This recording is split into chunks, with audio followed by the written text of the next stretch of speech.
Good morning. There is a big disconnect between what global business executives say about doing business in the United States and what American officials say, and especially the U.S. businesses that do a lot of their business with the United States government. There's a big disconnect, too, between what normal U.S. citizens say about our confidence in the future and what our politicians say. We'll start here with Gallup. Every month, Gallup surveys thousands of Americans with this question.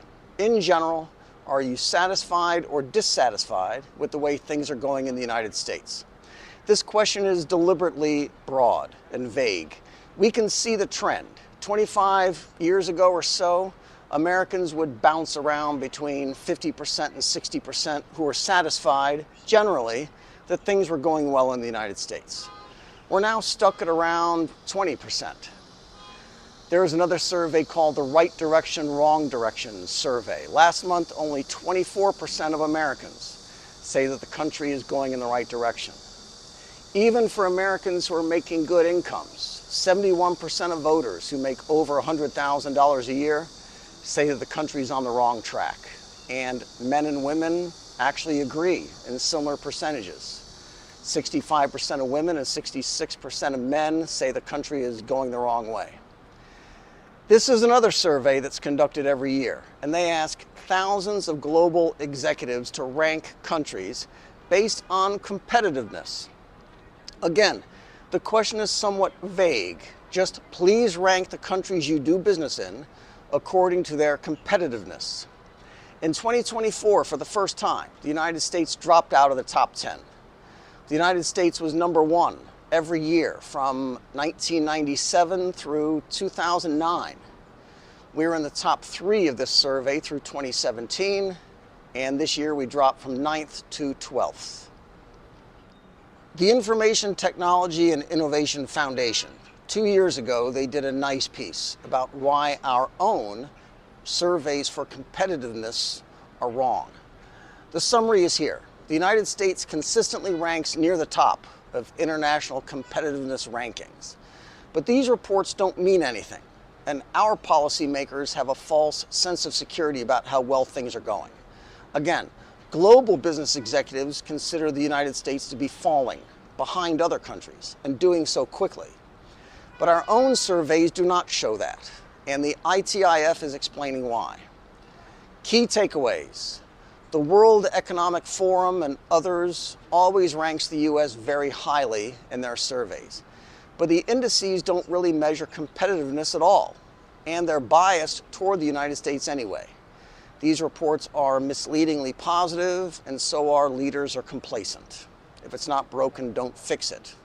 That's the third takeaway. The surveys that our policymakers are reading include these here. The World Economic Forum's Global Competitiveness Index has the United States ranked number 1 very recently. International Institute for Management Development has 63 countries, says the United States is number 1. Deloitte and the Council on Competitiveness in 2016 said the U.S. was number 2, just behind China, but that the United States would be number 1 by 2021. INSEAD has us at number 3. UNIDO ranks the U.S. 4th. The problem, though, is here, as they explain. The measurements they use don't really have anything to do with being competitive. IMD's report measures females in parliament, gender differences by unemployment rate, health expenditures as share of GDP, CO2 emissions, gender ratios in banking services, alignment of executive pay with environmental goals. What any of those things has with being competitive is anyone's guess. What's more, what does a higher score actually mean? If the U.S. spends more on health than anyone else, is that a good thing or not? The U.S. ranks number 1 in cost to lay off employees. Is international investment good or bad if many more companies are outsourcing production? There are lots of problems question by question also. The single biggest complaint of U.S. executives is finding skilled workers. And the World Economic Forum says the U.S. ranks number 1 in the ease of finding skilled workers. And if trade deficits are considered, the United States ranks in the bottom half of the whole world ranking 83rd out of 158 countries. When the trade deficit increases while the currency remains stable, that's because its manufacturing and industrial sectors are not competitive, and investors know that.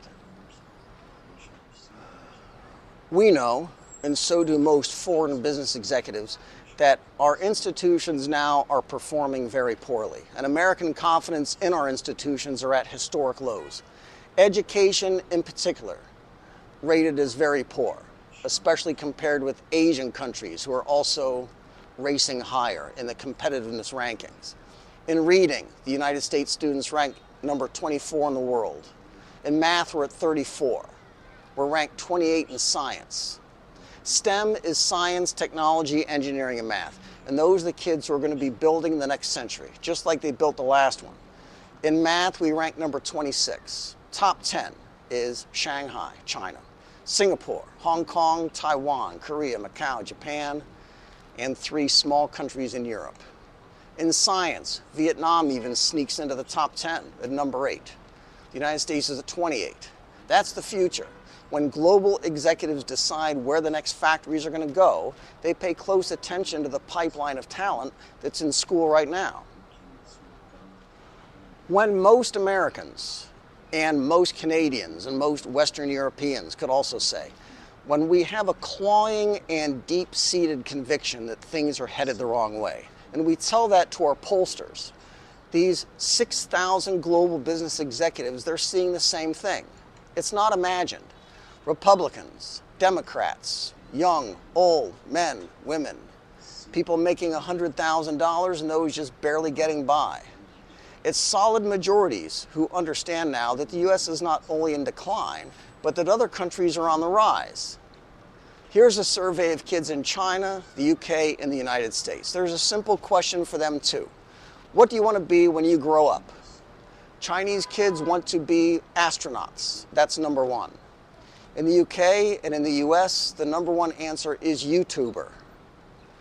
This isn't great news for Elon Musk, the owner of SpaceX, who needs a lot of rocket scientists. That's not great news either for Google, who needs to hire a lot of engineers for their tech divisions. But it is good news for Google, who also wants a lot of new content creators for YouTube. If you don't know, let me tell you, YouTube is pretty easy. It's not hard. It's pretty easy for a kid to study rocket science or engineering or business and decide later in life to start a YouTube channel. In fact, it's the easiest thing he'll ever do in his job his whole life.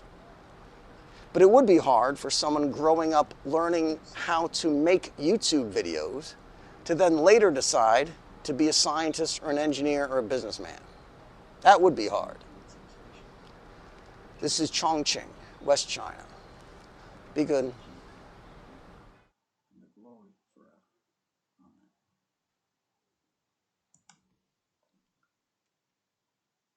Father, thank you for this precious brother who has come.